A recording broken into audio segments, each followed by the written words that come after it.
700 boshdan oshiq mol boqiladigan mol fermaga kelganmiz. Assalomu alaykum hurmatli chorvachilikka qiziqqan millionlarda aka qiladigan akalar.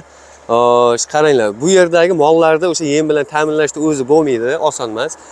Mana shu yerdagi mollarga yemni o'sha yetkazib berayotgan mana bu stanogimizni ko'rsatgani kelganmiz. Xudo xolasa, pol avtomatlari hammasidan bor. 500 kilodan 5 tonnagacha sig'imga ega, kuniga 80 tonna ob'yomda ishlab chiqarib beraveradigan tayyor mash yemlarni tayyor holatga keltirib beradigan stanoklarni ko'rsatgani kelganmiz. Mana hozir bu yoqda jarayon ketyapti. Bunga ko'p ishchi kuchi ham kerak emas ekan. Mana bir kishi o'zi bemalol eplayapti. Hop, nari yoqda o'sha arpalar, bug'doylar, makkalar turibdi. Uni olib kelib mana bu joyga tashlanar ekan.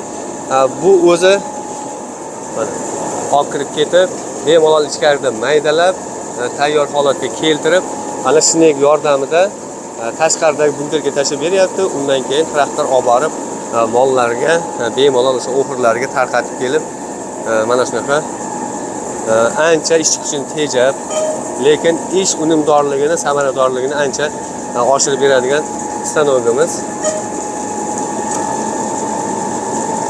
Yana hozir ishlayapti. Xudo xolasa, yemlarimiz tayyor holatga kelgan.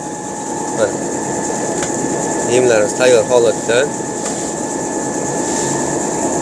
Xo'sh, endi mabodo qo'shimchalarichi, ularni nima qilamiz desalaring, mana bu yerda mana o'zini alohida o'sha qo'shimchalari uchun joylari bor.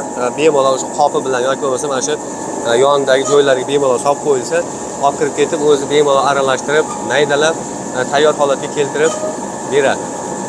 Bu o'sha chorvachilikda, parrandachilikda rosa qo'l keladigan uskunamiz deb o'ylaymiz.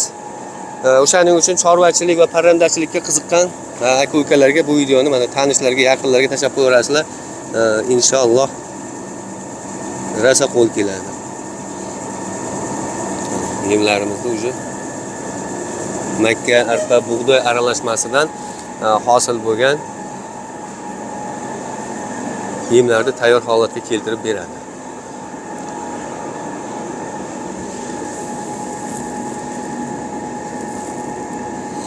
Bu yoqda makkalarni hozir ko'rsatamiz.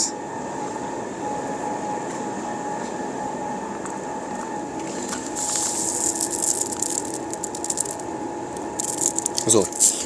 Xo'sh, mana shunaqa stanoklar kerak bo'lsa, xudo xolasa ekranda raqamlar qoldiramiz, aloqaga chiqaverasizlar.